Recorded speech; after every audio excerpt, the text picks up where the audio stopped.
This is KCCK's Culture Crawl. I'm Dennis Green, and my guest today is Chris Merz, who's the third entry in KCCK's Jazz Under the Stars 2019 with Christopher's Very Happy Band. Chris, a familiar face, voice, and sax all up and down eastern Iowa and around the country. Chris, welcome. Thank you, Dennis. Nice to be here. And we've been keeping you busy. As a couple of weeks ago, you were in Big Fun to lead off Jazz Under the Stars, and then you played the next night with Paul Lichty and his social media suite at First Friday. So, geez, you just need to get an apartment in Cedar Rapids or Iowa City, and just so you can be on call all times. Well, I have to say, it's just so gratifying to be given the opportunity to get the calls to play in all of these different bands, and they're also different from one another, which is kind of the exciting part.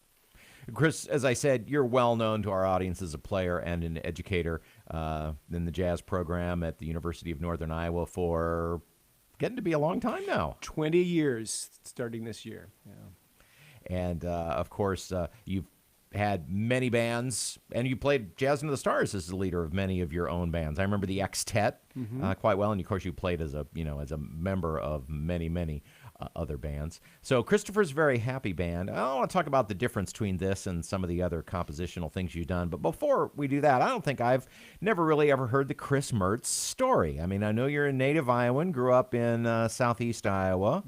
And tell me a little bit about growing up and how you decided that music was going to be your passion and career. Well, I grew up on a little farm about halfway between Harper and Keota, so Keokuk County, southern Iowa. And after my third grade year, my parents split up, and my brother and I moved to Washington with my mom, and had all of my sort of later school experiences there, the end of elementary, junior high, and high school. But the seeds were planted really early. My dad was an avid record collector. I think had his situation been different growing up, he would like to have been at least an avocational musician. Always very interested in music, and just an incredible variety of music. So I remember distinctly waking up. It seemed like it usually happened on a Saturday morning. I'd wake up to, it could be anything. It could be Carlos Santana. It could be Iron Butterfly. It could be the Buddy Rich Band. It could be Dave Brubeck's Quartet. It could be Charlie Pride. It could be absolutely anything. So my dad had very eclectic taste. And the stuff that really got my attention was the jazz. And then, so that was passion early. When did you take up the saxophone? Well, like most kids in Iowa, fifth grade year, the demonstrators came around, and I remembered, the Brubeck Quartet really resonating in my ear, and that sound that Paul Desmond could make. We're going to come back to that in a few minutes, definitely. And it's just such a beautiful sound, and I thought, wow, if I could ever make that sound, that'd really be wonderful. And it was about the tone. I mean, later on, when I started looking at his music, I realized what a deep thinker he was. But the thing that captured me right away was just the beauty in his tone. And then educationally, finished high school, went to college? Yeah, University of Iowa. 1982 I started, and interrupted that partway through to go on the road with the Russ Morgan Orchestra, playing two-beat dance music. That band at that time was led by his son Jack, who lives out in the Quad Cities, and I had a couple of friends on the band who invited me to come out for a while, so I interrupted my collegiate career to go out on the road, came back, finished up, and then on to UMass Amherst to pursue a master's degree in jazz composition.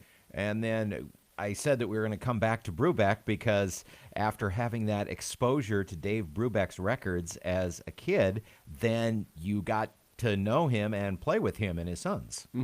Yeah, so my first job after the master's degree was at the University of Natal in Durban, South Africa. I got a call one day, completely out of the blue, unexpected, from a very nice gentleman named Darius Brubeck. And Darius was Dave's oldest son, and he's a jazz pianist as well. And he started a jazz program at the University of Natal in Durban, South Africa. And they were expanding their program, and he was looking specifically for a saxophone player, teacher. And he was acquainted with the director of the Fine Arts Center at UMass, Dr. Fred Tillis, and called Fred to ask if he had anybody to recommend. And very thankfully, Fred recommended me. And so we had a nice conversation for about 2 hours. And by the way, apartheid was on the way out, but it was still kind of in force. And, I got off the phone after a couple hours and thought, okay, I won't be hearing from him again because I have no intention of going down there and getting shot. And so about 2 weeks later, in the mail, inexplicably, I got this letter thanking me for my application for this position, for which I had not applied. And, I'm not a big believer in signs and omens, but I thought, maybe it wouldn't hurt to actually apply for this job. And then, a couple weeks later, I got the job. And how long were you there? 3.5 years. Okay. And that had to be an amazing time to be in South Africa, because that was the time when everything was changing. Yeah, it was fascinating. Nelson Mandela had been out of jail for 6 months. Apartheid was coming down, and things were changing really, really fast. They were moving toward free and open elections for the first time ever in that country. Through my association with Darius, I got to play these wonderful dinner parties rubbed shoulders with Joe Slovo, who is the head of South African Communist Party. Played a party where Fatima Amir was in attendance. Abdullah Ibrahim was a regular guest at these parties. So I had met Hugh Masekela. It was a wonderful time to be there, and a lot of things were changing, and jazz was one of the instruments of change, which was kind of interesting. Oh, interesting. Tell me a little bit more about how that reflected in your experience. Well, I think the musicians there saw jazz as an expression of freedom. And so, they wanted to, this was one way through instrumental music that they could express their innermost feelings and their desire for change. And as such, the music sort of got latched onto by the political, maybe counterculture, I guess you might say, and it became emblematic of the struggle. And so there was jazz at all of these parties. All the political parties that the ANC would throw all had jazz music. So came back to Iowa, ended up at UNI, just up the road from where you grew up in your alma mater, after living in South Africa for years and kind of traveling the world. And you've had a great career there and have had the opportunity to teach and mentor so many students who have gone on to do great things. It's just it's always very fun for us to see, and we know the local ones a little bit better, who go up and work with you, and then they come out as great teachers and great players. They make their living as musicians. That's got to be hugely rewarding. It really is. It's so gratifying, to see. In fact, the show we played a couple weeks ago with Big Fun, the group that played in advance of us, the two saxophone players were longstanding students of mine. I started working with them when they were in 8th grade, and they're both now graduating from high school. Johnny Hartlip is coming as a freshman to UNI next year, and then William Sims is headed off to BYU after his mission. So those are just two of the most recent crop, and I don't want to start naming names because I know I'll leave somebody out. Well, we'd be here all night, too. So Christopher's Very Happy Band is listening, and I've had a chance to hear the band now several times at the Jazz Festival and at First Friday and things like that. It marks a little bit of a departure in your compositional style from things that you've done prior to this.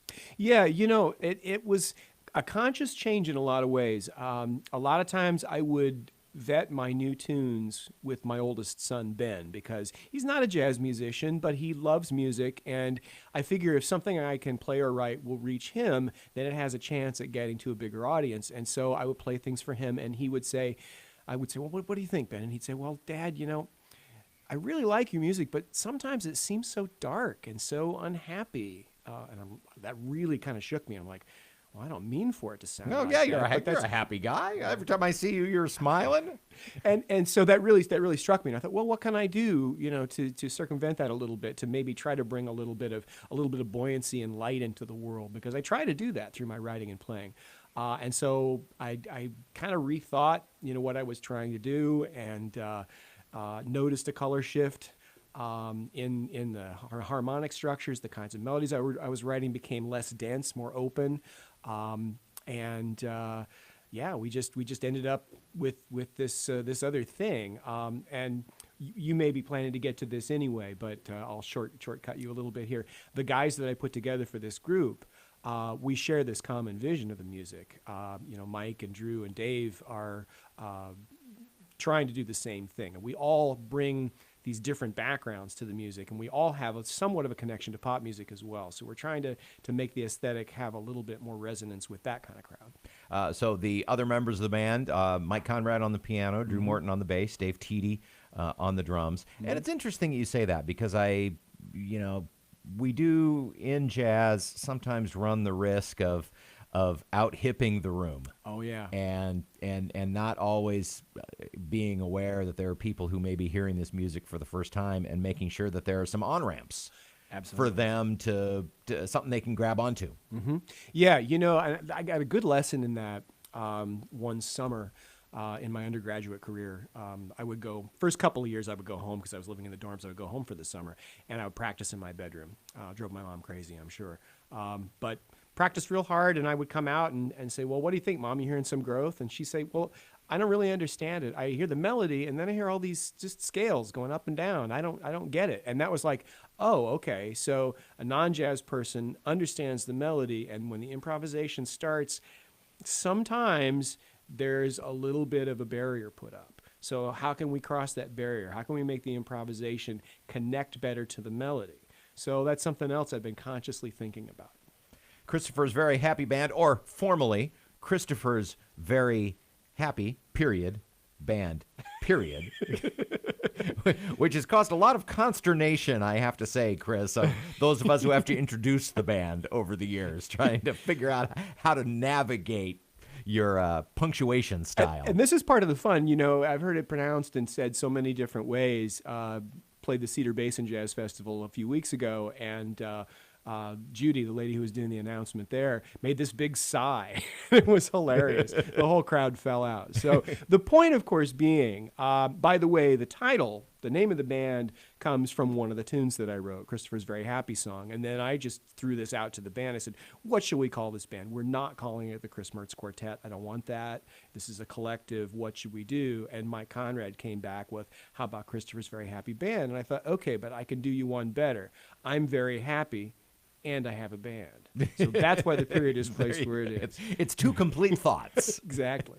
Well, Chris, looking forward to having you at Jazz Under the Stars. Once again, we'll be warming up with a student ensemble at 6:30 just prior to your concert. It's going to be the Corridor Quintet, which features some students from Cedar Rapids and Iowa City high schools, both City and West, and Cedar Rapids, Washington. And you had a chance to hear the student band before Big Fun, and of course, two of them were your students, and all of them, I think, were known to you. Oh, sure. So yeah. not a big surprise there, but that, I think, should make all of us feel good that we have young people who are interested in the music and want to play and want to play well. Yeah.